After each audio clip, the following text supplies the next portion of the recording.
ये भगवान की कृपा का फल। गोस्वामी तुलसीदास जी महाराज कहते हैं कि भगवान जब द्रवीभूत होते हैं, भगवान जब करुणा करते हैं, कृपा करते हैं, तो जीव को संत समागम प्राप्त होता है। श्री गोस्वामी जी महाराज कहते हैं, जब द्रवहि दीन दयालु राघव साधु संगति पाइए, जेहि दरस परस समागमादिक पाप राशि नसाई। जब भगवान करुणा करते हैं तो जीव को सत्संग का सौभाग्य प्राप्त होता है। भाग्योदयेन बहुजन्म समर्जितेन सत्संगमम च लभते पुरुषो यदावै। जीव का जब भाग्योदय होता है, अनेक जन्मों के पुण्य प्रकट होते हैं, तब उसे सत्संग करने का अवसर प्राप्त होता है। और सत्संग में आकर के भगवान की महिमा को, भगवान की करुणा को, उनके स्वरूप को सुनकर, जानकर जीव की प्रवृत्ति भगवान की ओर होती है। और यह जीव जो भगवान से विमुख हो गया, भगवान से 36 का आंकड़ा बना करके लाख लाख जन्मों से चल रहा है, अनंत अनंत जन्मों से ये जीव भगवान से 36 का आंकड़ा बनाया हुआ है, ये आंकड़ा बदल जाए, ये 36 के आंकड़ा के जगह पर 63 का आंकड़ा बन जाए। जग से रहो 36 होए राम चरण 6-3। गोस्वामी जी महाराज कहते हैं कि जगत से 36 का आंकड़ा हो और भगवान से बोले 63 का आंकड़ा हो। 36 में 3 और 6 दोनों की पीठ सटी रहती है, उसका मुख उधर, उसका मुख उधर। भगवान अपने आनंद में विराजमान है और जीव माया की ओर मुख करके, भगवान की ओर पीठ करके लाखों जन्मों से भटक रहा है। ये आंकड़ा बदल जाए, भगवान का मुख जीव की तरफ हो और जीव का मुख भगवान की तरफ हो जाए, यही 63 का आंकड़ा है। 6 और 3 दोनों एक दूसरे के सामने अभिमुख हो जाएं, यही जीव का परम कल्याण।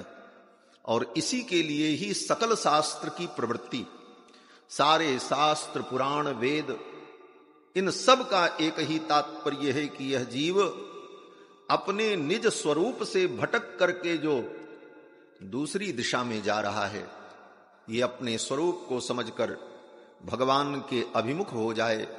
इसी उद्देश्य से धर्म, कर्म, व्रत, जप, तप, नियम, अनुष्ठान, तीर्थ, त्याग, तपस्या, ये सारे साधन केवल इसीलिए बताए गए। इन सारे साधनों का यही उद्देश्य है, माध्यम से भगवान श्री राम के पावन चरित्र का विचार और चिंतन यथामति यथागति कर रहे हैं।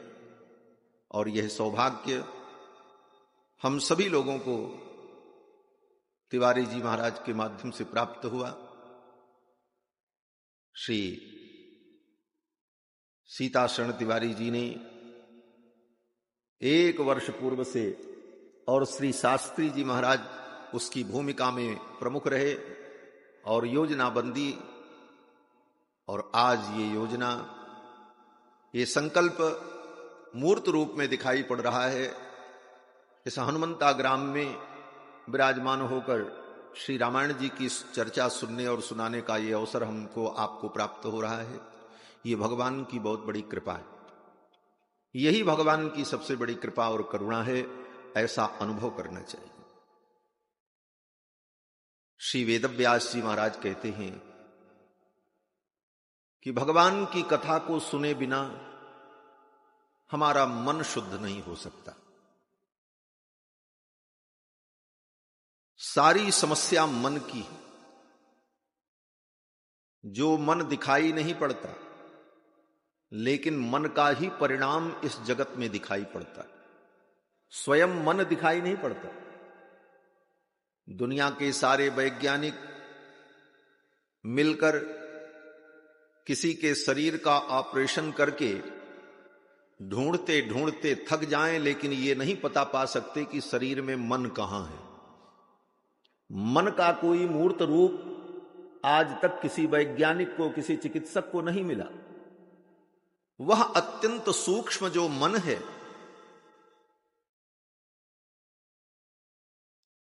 अंतःकरण, उस मन का संकल्प ही जगत में सर्वत्र प्रपंच के रूप में दिखाई पड़ता है। एको हम बहुश्याम मैं एक हूं बहुत हो जाऊं, बस मन किया तो सृष्टि बन गई। ये सृष्टि क्यों बनी, क्यों बनाया भगवान ने? बोले भगवान के मन में आया कि हम एक हैं बहुत हो जाएं।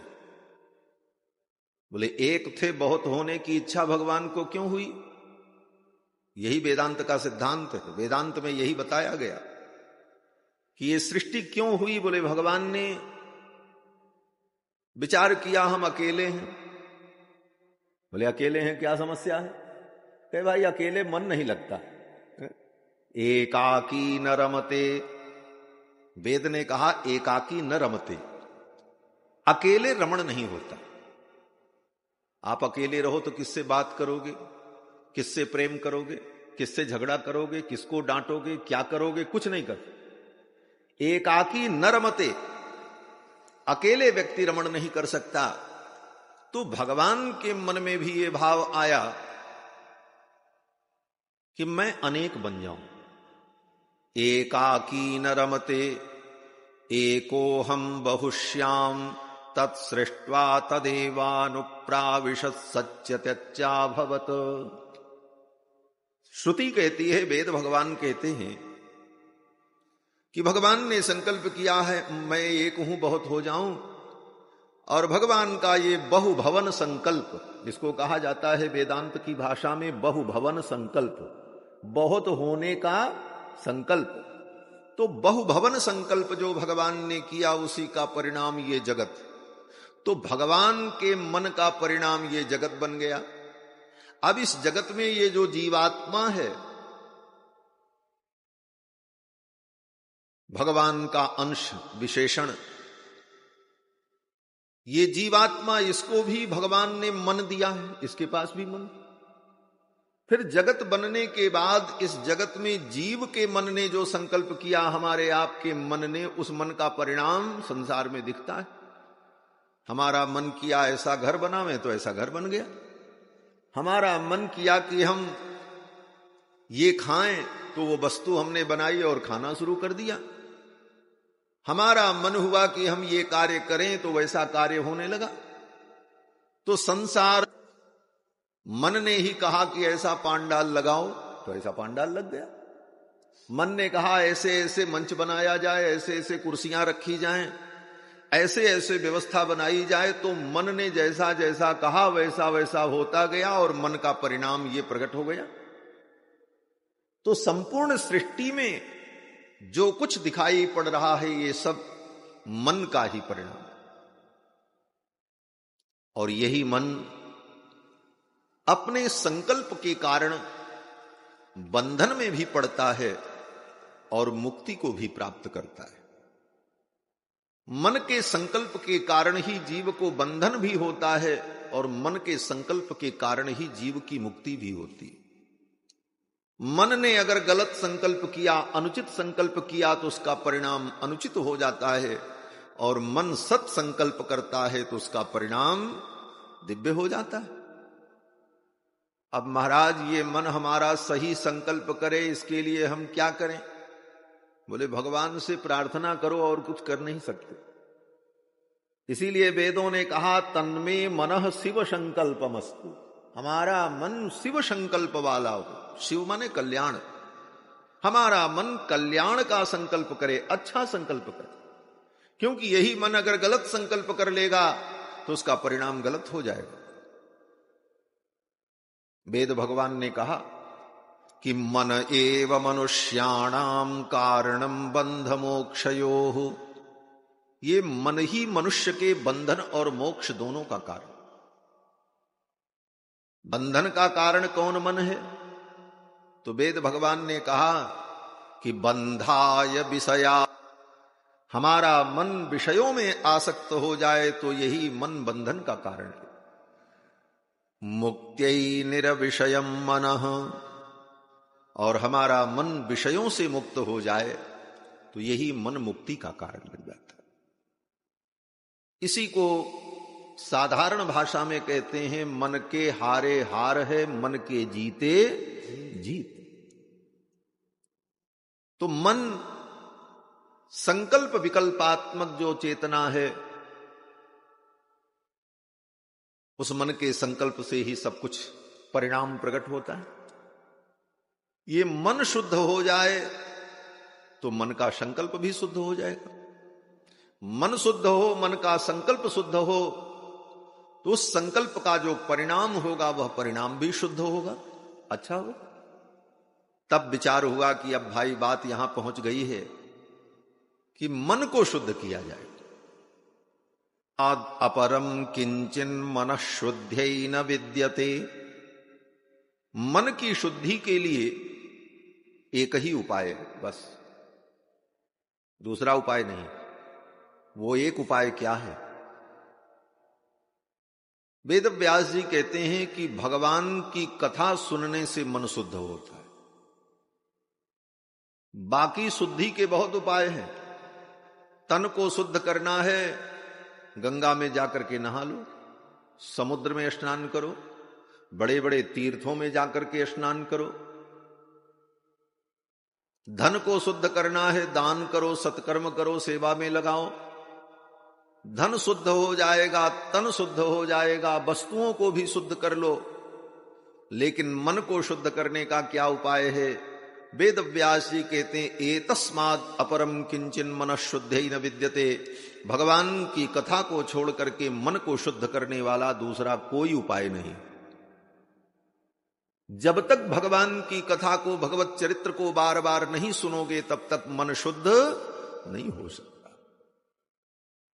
वेद व्यास जी कहते हैं एतस्माद् अपरम, कथा के अतिरिक्त दूसरा साधन है ही नहीं, जाओगे कहां? दूसरा कोई साधन मिलेगा भी नहीं मन को शुद्ध करने वाला। इसलिए मन को शुद्ध करने का एकमात्र उपाय भगवान की कथा है। बार बार हम भगवान के चरित्र को, भगवान की कथा को सुनते हैं, लेकिन विडंबना है कि भगवान की कथा में मन नहीं लगता। प्रपंच करना हो तो व्यक्ति होटल पर बैठकर, होटल की कुर्सी पर बैठकर मच्छर काट रहे हैं, चाय की चुस्कियां ले रहा है और घंटों बैठ करके सड़क के किनारे व्यक्ति वार्ता कर लेता है, लेकिन 2 घंटे शांति से बैठकर भगवान की कथा को सुन ले, ये नहीं हो पाता। मन नहीं लगता। जन्मांतर के पाप उसे परेशान कर देते और भगवान की कथा में मन नहीं लगता। थोड़ी देर बैठते हैं, फिर उठ करके चल देते हैं। क्यों? बोले मन तो उसी प्रपंच में फंसा है और कथा में उसको तुम लगाना नहीं चाहते, तो मन शुद्ध कैसे हो? ये मन तो भूत है महाराज, ये वश में होने वाला नहीं। इसको वश में करने का उपाय करना पड़ता। ये कैसा भूत है? बोले एक महात्मा थे, उनके पास कोई चेला गया। चेले ने कहा महाराज कोई मंत्र बताओ, मैं भूत की सिद्धि कर लूं और फिर वो भूत, वो प्रेत हमारा काम करेगा, जो कहेंगे वो करेगा दौड़ दौड़ करके। बोले हाँ ठीक है, बता दिया। हमारे सनातन धर्म में तो सब प्रकार के मंत्र तंत्र भरे पड़े हैं। बता दिया। बोले जाओ इस मंत्र को जाकर के ये सब फल वल वहीं चढ़ा दीजिए। बार बार मंच पे आएंगे तो कथा में बाधा उत्पन्न होगी। वहीं चढ़ा करके वह प्रणाम करके शांति से बैठ जाए। बोलो श्री सीतारामचंद्र भगवान की जय। महात्मा के पास शिष्य गया। शिष्य ने कहा कोई मंत्र बता दो, हम उसकी सिद्धि कर लें भूत की। गुरुजी ने बता दिया। बोले जाओ। जा करके जब तप किया, मंत्र सिद्ध हो गया, प्रेत प्रकट हुआ। आओ। उस व्यक्ति ने कहा ये काम करके आओ, और प्रेत ही था। गया और फट से काम करके आ गया। आते ही उसने कहा फिर काम बताओ। दूसरा काम बताया, वो भी करके आ गया। अब कितना काम बताओ, सब काम वो फटाफट कर दे। अंत में महात्मा ने कहा देखो भाई अब कोई काम नहीं है। प्रेत ने कहा काम बताओ, नहीं तो हम तुमको मार देंगे, हम खाली नहीं रह सकते। उसने कहा काम बताओ। महात्मा ने कहा अब कौन सा काम बतावें, कोई काम बचा नहीं है। बोले बताओ, नहीं तो मैं तुम्हें मार डालूंगा। अब तो बड़े चक्कर में पड़ा। दौड़ा दौड़ा गुरुजी के पास गया, बोले गुरुजी अब क्या करें, हम तो बड़े संकट में पड़ गए। वो प्रेत कहता काम बताओ। कोई भी काम बताते हैं तो तुरंत उस काम को कर देता है। कितना काम हम बताएं, उसके लिए कोई काम असंभव ही नहीं, वो सब कर देता। तो गुरुजी ने कहा पढ़ ही गए हो तो अब कोई युक्ति तो बताना पड़ेगा। गुरुजी ने युक्ति बताई। गुरुजी ने कहा देखो एक काम करो, वो प्रेत जब आए और कहे काम बताओ तो उससे कहना जाओ 25 हाथ का बांस लेकर के आओ। बोले महाराज वो 1 मिनट में लेकर के आ जाएगा? बोले हाँ ले आएगा। बोलो 25 हाथ का बांस लेकर के आओ। जब लेकर के आवे तो उस प्रेत से कहो इसे गाड़ दो, गाड़ देगा। फिर कहे काम बताओ तो उस प्रेत से कहना इसी पर चढ़ते रहो और उतरते रहो, ये काम कभी खत्म होने वाला नहीं है। फिर अंत में वो थक जाएगा और तुम्हारी शरण में आ जाएगा। गुरुजी ने बता दिया। प्रेत आया, उस व्यक्ति ने कहा जाओ 25 हाथ का बांस लाओ। 25 हाथ का बांस लाया। बोले गाड़ दो, गाड़ दिया। बोले काम बताओ। उसने कहा इसी पे उतरते चढ़ते रहो। अब ये काम तो कभी खत्म होने वाला नहीं। अब वो प्रेत उस बांस पर चढ़े, फिर उतरे, फिर चढ़े, फिर उतरे, करते करते करते करते अंत में वो प्रेत थक गया, हार गया। उसने कहा महाराज अब हम हार गए। बोले हार गए तो शांति से चुपचाप बैठो। वही प्रेत जो कहता था काम बताओ नहीं तो तुम्हें मार डालेंगे, वही प्रेत शांत हो गया, अनुकूल हो गया और शांति से बैठ गया। ये मन ही वो प्रेत है जो कभी शांति से बैठता नहीं। एक काम बताओ, काम होते ही मन कहता अब ये काम करें, अब दूसरा काम करें, इसका अंत नहीं। ये मन शांत कैसे हो? ये प्रेत कहते हैं इसको भगवान की कथा में ले आओ और बार बार भगवान की कथा को, उसी चरित्र को, उसी विषय को सुनता रहे, बार बार उसी में अपने मन को लगाते रहो। यह प्रेत, मन रूपी प्रेत जब बार बार भगवान की कथा में ऊपर नीचे करता रहेगा, सुनता रहेगा, करता रहेगा तो एक दिन थक करके बैठ जाएगा और संकल्प विकल्प रहित होकर भगवान के चरणों में इस मन की निष्ठा दृढ़ हो जाए। इसलिए भगवान की कथा में मन लगे न लगे फिर भी जबरदस्ती मन को लगाना चाहिए। बार बार इस कथा को सुनते रहो। राम ही सुमिरिय गाइय राम ही संतत सुनिय राम गुण ग्राम। बार बार इन तत्वों को, विचार को श्रवण करते रहना चाहिए। कल की कथा में आप सभी लोगों ने श्रवण किया कि देवर्षि नारद महर्षि वाल्मीकि की कुटिया में आए। वाल्मीकि ने नारद जी से तत्व जिज्ञासा की। महर्षि वाल्मीकि ने कहा कि मैं ऐसे पुरुष को जानना चाहता हूं जो पुरुष सर्वगुण संपन्न हो। कोन्वस्मिन् सांप्रतम लोके गुणवान कश्च वीर्यवान धर्मज्ञश्च कृतज्ञ वाक्यो दृढ़व्रतः चारित्रेण च को युक्तः सर्वभूतेषु को हितः। इन सारे गुणों से संपन्न पुरुष कौन है, मैं उसे जानना चाहता। महर्षि वाल्मीकि के पूछने पर देवर्षि नारद ने राम जी का चरित्र सुनाया और कहा कि सिंहासन पर विराजमान रघुकुल भूषण, जानकी जान, धनुष पाणी भगवान श्री रघुनंदन इन सारे गुणों से युक्त हैं। और ये कहते हुए नारद जी ने भगवान के 68 गुणों का वर्णन करते हुए प्राकट्य से लेकर राज्याभिषेक पर्यंत भगवान की लीला का संक्षिप्त वर्णन नारद जी ने महर्षि वाल्मीकि को सुना दिया। वाल्मीकि जी ने जब पूछा नारद जी से तो भगवान के 16 गुणों की चर्चा की। उत्तर में देवर्षि नारद ने भगवान के 68 गुणों का वर्णन करते हुए संक्षिप्त राम कथा सुनाई। हमारे आचार्य जन कहते हैं कि वाल्मीकि के द्वारा पूछे गए 16 गुण और नारद जी के द्वारा बताए गए 68 गुण, इन दोनों को मिला दिया जाए तो हो जाते हैं 84 गुण। भगवान के इन 84 गुणों का चिंतन जो करे वो संसार के 84 लाख योनियों से मुक्त हो जाता है। भगवान के गुण गणों का चिंतन ही जीव को बंधन से मुक्ति प्रदान करता है। और दूसरी बात,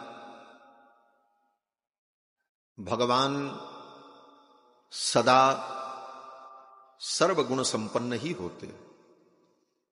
ठीक है, संसार में अनेक प्रकार के मत हैं, उन मतों का खंडन भी होता है, लेकिन खंडन होने के बाद भी उस मत में अपना आग्रह रखने वाला व्यक्ति उस मत का त्याग नहीं कर पाता और उसे लेकर के चलता ही रहता। भगवान के विषय आदिकाल से चल रहे हैं। एक मत कहता है कि भगवान निर्गुण निराकार है, और एक मत कहता है कि भगवान सगुण।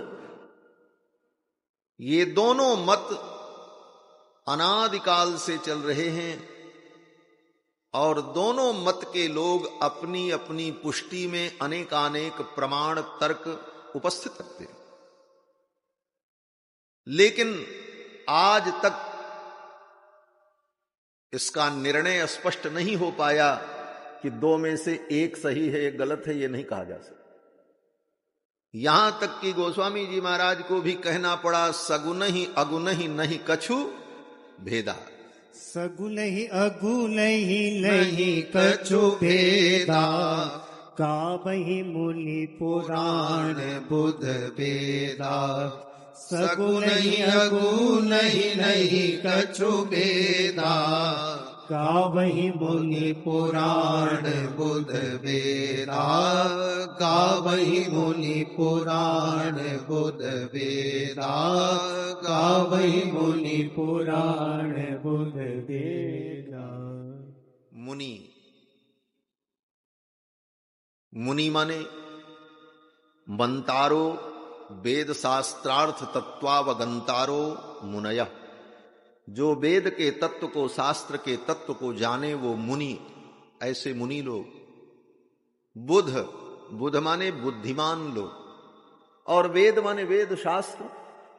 ये सब यही कहते हैं कि भगवान निर्गुण और सगुण दोनों हैं, और निर्गुण सगुण में कोई भेद नहीं है। सगुन ही अगुन ही नहीं कछु भेदा, गाव ही मुनि पुराण बुध वेदा। क्यों भेद नहीं है? हमारे आचार्यों ने इसका समाधान किया। निर्गुण का मतलब जिसके अंदर निंदित गुण नहीं है उसको कहते हैं निर्गुण। भगवान श्री रामानुजाचार्य ने, जो वैष्णवों के आचार्य में प्रथम वैष्णवाचार्य इस धरा पर प्रकट हुए, श्री संप्रदाय के आचार्य श्री रामानुजाचार्य, जिनकी सरणी को, जिनके बताए हुए मार्ग को जानकर सुनकर परवर्ती आचार्यों ने भी अपने अपने मत की पुष्टि की और मत का प्रवर्तन किया, ऐसे भगवत पाद श्री रामानुजाचार्य कहते हैं निर्गुण का मतलब जो निंदित गुणों से रहित हैं, इसीलिए वो निर्गुण है। अखिल हेय प्रत्यनीक, जो निंदित गुणों से रहित हैं इसलिए वो निर्गुण है, और सद्गुण से संपन्न है इसलिए भगवान सगुण है। तो भगवान निर्गुण सगुण दोनों हैं। लेकिन निर्गुण का मतलब ये नहीं कि सर्वथा भगवान में कोई गुण ही नहीं है। अगर निर्गुण का ये अर्थ किया जाए कि भगवान में कोई गुण नहीं है, निर्गुण, निर्गताः गुणाः यस्मात् असौ तथा विधः, जिससे सारे गुण निकल गए, जिसके अंदर कोई गुण ही नहीं है, बोले तो ऐसा भगवान, ऐसा परमात्मा किसी काम का नहीं होता। क्यों?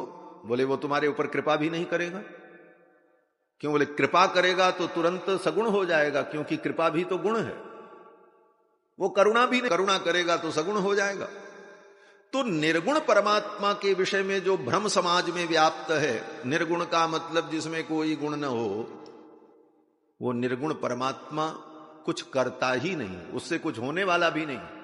न वो तुम्हारे ऊपर दया कर सकता है, न करुणा कर सकता है, न कृपा कर सकता है, न तुमको दर्शन दे सकता है, न तुम्हारे किसी कार्य में सहयोगी बन सकता है। वो कुछ नहीं कर सकता।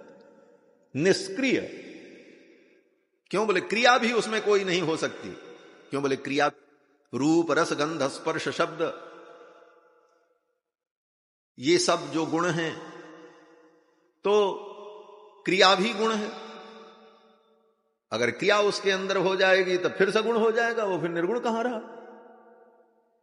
तो ऐसा परमात्मा जो निष्क्रिय और कुछ भी करने में समर्थ न हो, ऐसे निर्गुण परमात्मा की कल्पना विफल भी होने वाला नहीं है। ला निर्गुणम निष्क्रियम निर्विकल्पम।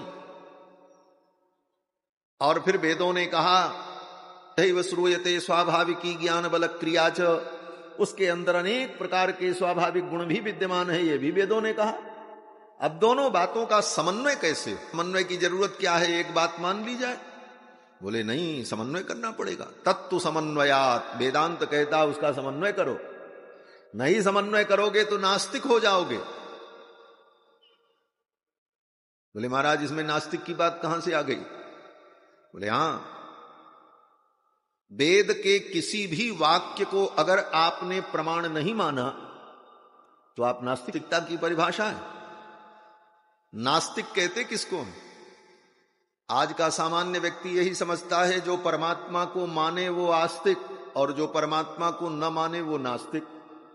लेकिन ये नास्तिक आस्तिक की परिभाषा नहीं है। तो नास्तिक आस्तिक की परिभाषा क्या है? बोले भगवान को आप मानो चाहे मत मानो, कोई फर्क नहीं पड़ता। वेद को अगर आप प्रमाण मानते हैं, नास्तिको वेद निंदकः, मनु जी महाराज कहते हैं कौन? बोले वेद निंदकः, जो वेद की निंदा करता है, वेद को प्रमाण नहीं मानता, वो नास्तिक है। भगवान को मानना ना मानना वो तो सेकंड बात है, वो तो बाद में जब वेद को मानोगे तो भगवान को मानना ही पड़ेगा। वेद को अगर आपने प्रमाण माना तो वेद से ही तो भगवान की सिद्धि होगी। इसलिए पहले भगवान को मानने की जरूरत नहीं, पहले वेद को मानने की जरूरत। ये बड़ी सूक्ष्म बात है।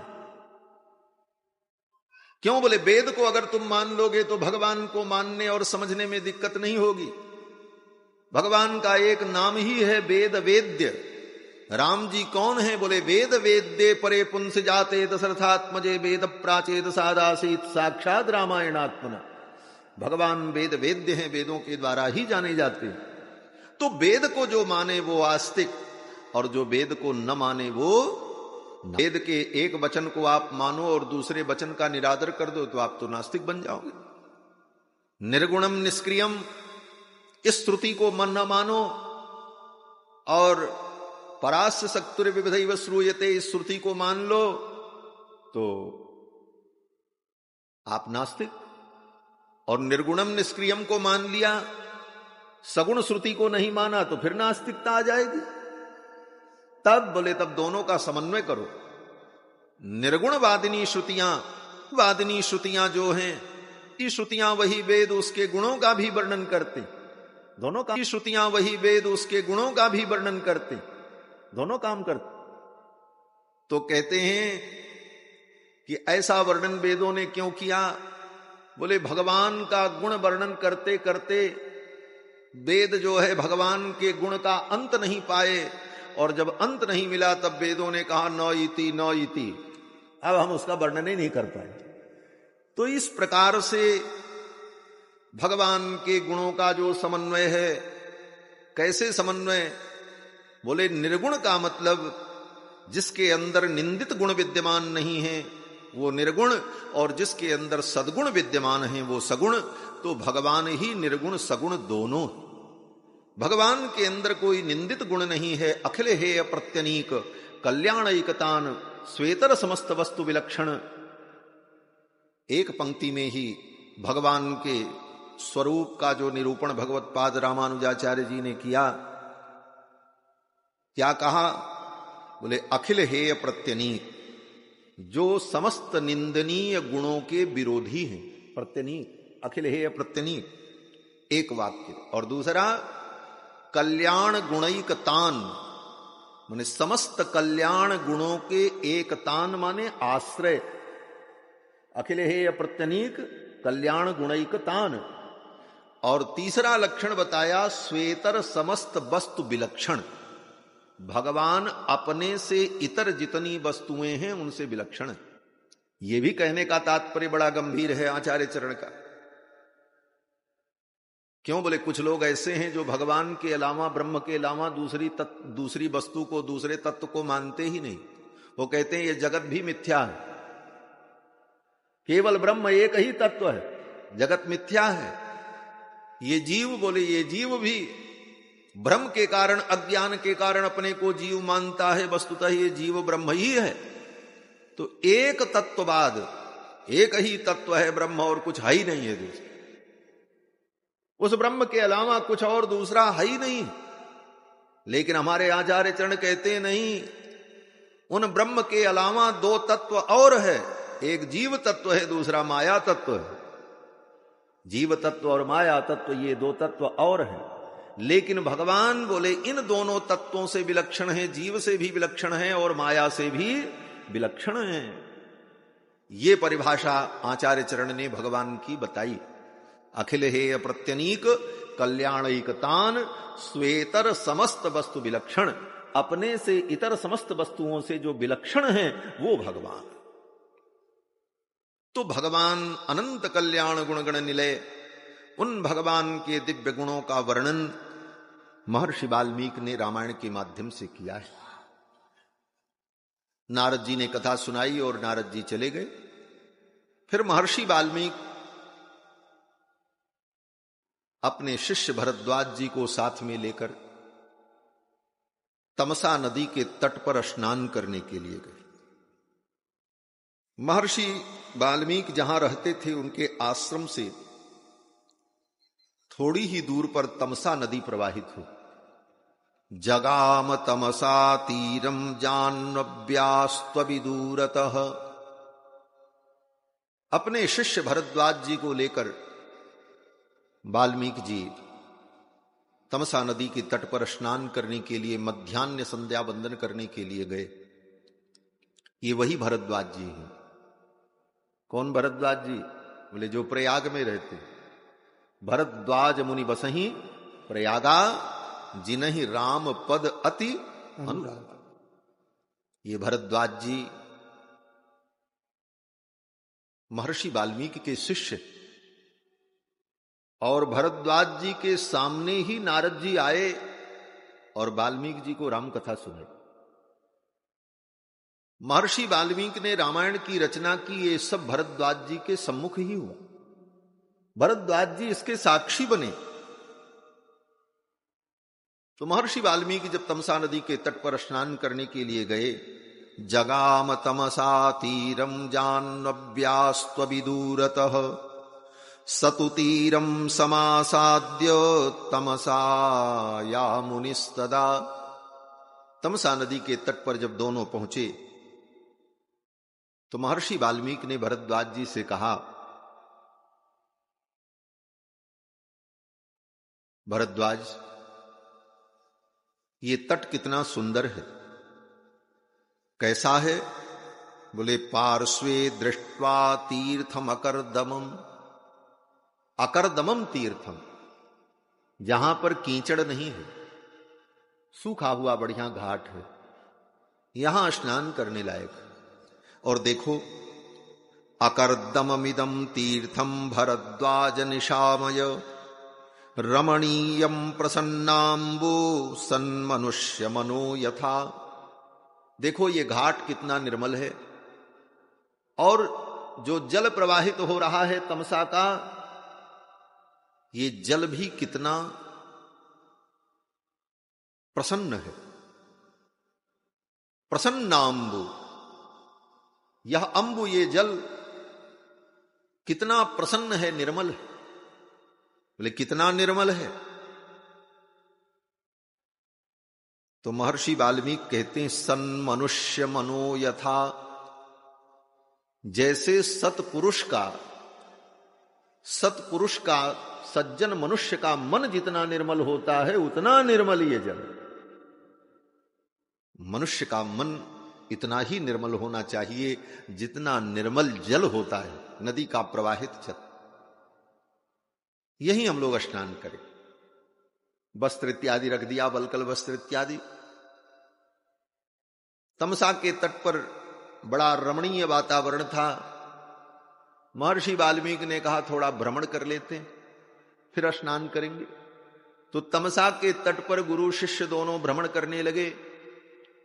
वहीं पर क्रौंच नाम के पक्षी का जोड़ा विहरण कर रहा था। आपने देखा होगा तालाब में, बड़े बड़े तालाब के किनारे नदी के तट पर बड़ी चोंच वाला एक पक्षी होता है जिसको सारस कहते हैं। वो पति पत्नी दोनों नर मादा जोड़े से ही विचरण करते, जहां रहते हैं जोड़े से ही रहते हैं। उसमें एक मर जाए तो दूसरा भी मर जाता है। किसी कारण से एक की मृत्यु हो तो दूसरा बचेगा नहीं, वो भी मर जाएगा।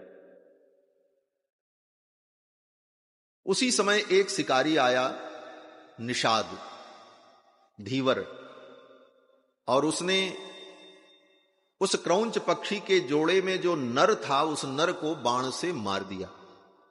बाण लगते ही वो नर पक्षी गिरा और फड़फड़ फड़फड़ तड़पने लगा। रक्त की धारा प्रवाहित हो गई और उसकी मृत्यु हो गई।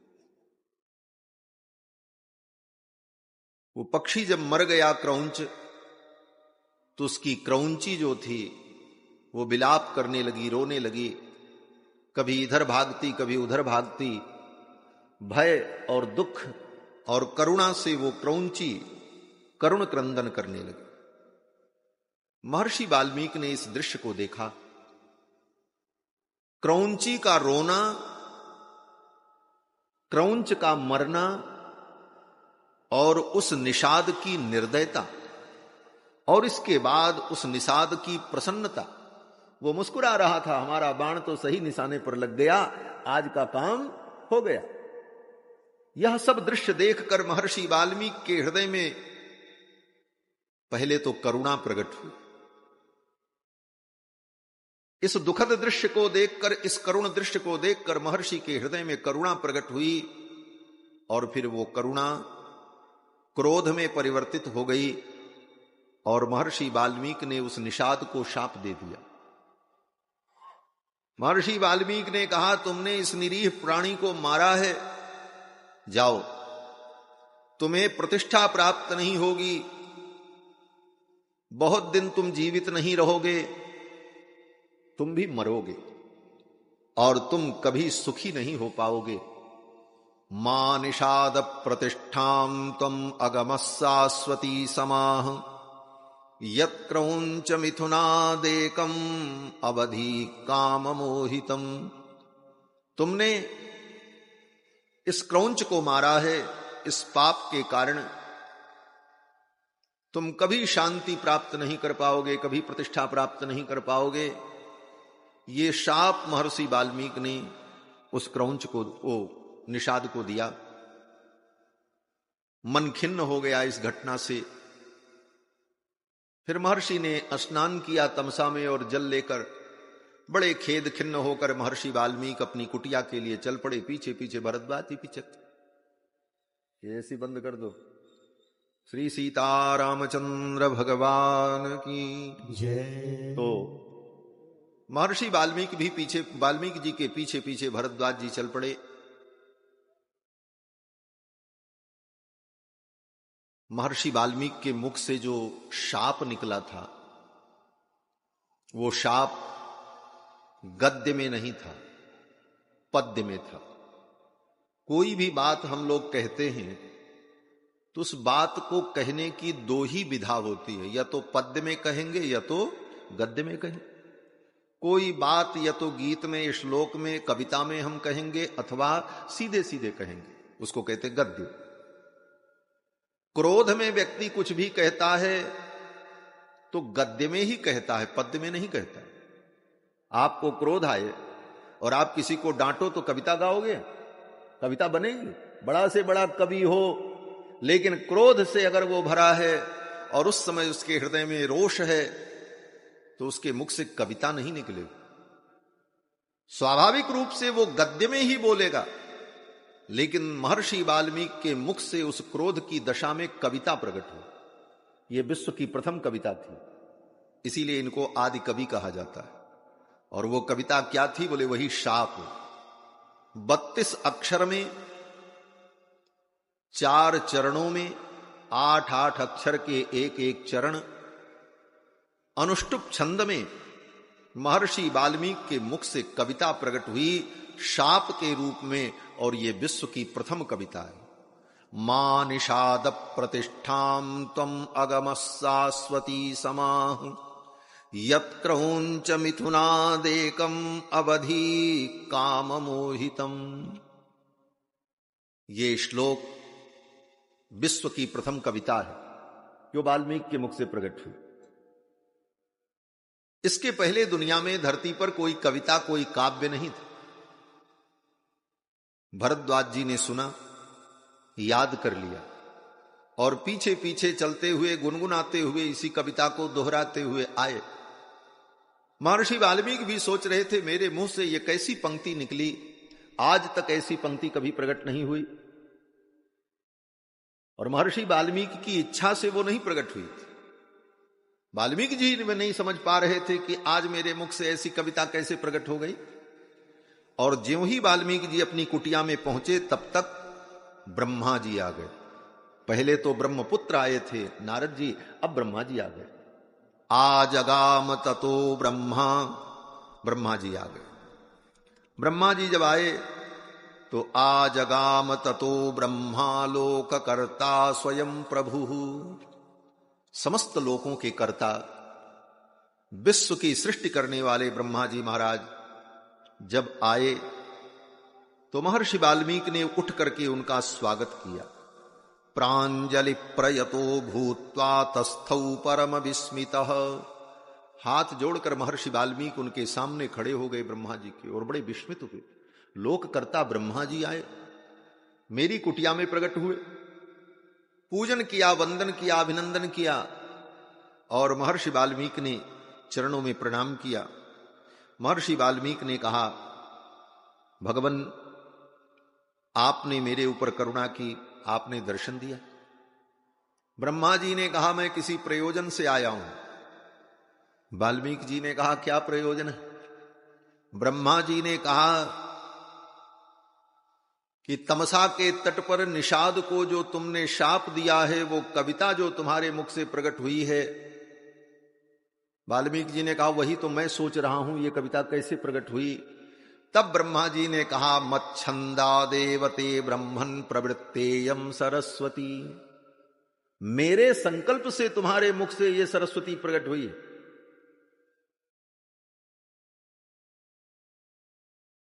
और ये सरस्वती क्यों प्रकट हुई तुम्हारे मुख से? क्योंकि तुम्हारे द्वारा रामचरित्र विषयक महाकाव्य का, प्रथम काव्य का, आदि काव्य का निर्माण होने वाला है। इसका यह भी एक संकेत है, कोई भगवान का गुणगान करने की इच्छा करे, उसके हृदय में यह भाव आए कि मैं भगवान का गुणगान करूं सच्चे मन से, दुनिया को धोखा देने के लिए, ठगने के लिए, लोकैषणा के लिए, वित्तैषणा के लिए नहीं, सच्चे मन से भगवान का गुणगान करने की इच्छा अगर जागृत हो तो सरस्वती दौड़ी चली आती है। ब्रह्मा उसको भेज देते हैं, जाओ इसकी सेवा में, इसकी वाणी में विराजमान हो जाओ, ये भगवान का गुणानुवाद करना चाहिए। सरस्वती पहले ही आ गई, ब्रह्मा बाद में आए। ब्रह्मा जी ने आकर के कहा, मच्छंदा देवते ब्रह्मन् प्रवृत्तेयम सरस्वती, ये सरस्वती जो तुम्हारी वाणी से मुखरित हुई है, यह मेरी प्रेरणा से हुई है, क्योंकि तुम्हारे द्वारा रामस्य चरितम कृष्णम कुरुतम ऋषि सत्तम, हे ऋषि श्रेष्ठ, भगवान श्री राम के चरित्र का तुम वर्णन करो। कैसा चरित्र? ब्रह्मा जी ने कहा कि नारद जी के द्वारा तुमने जो सुना है, वृत्तम कथय धीरस्य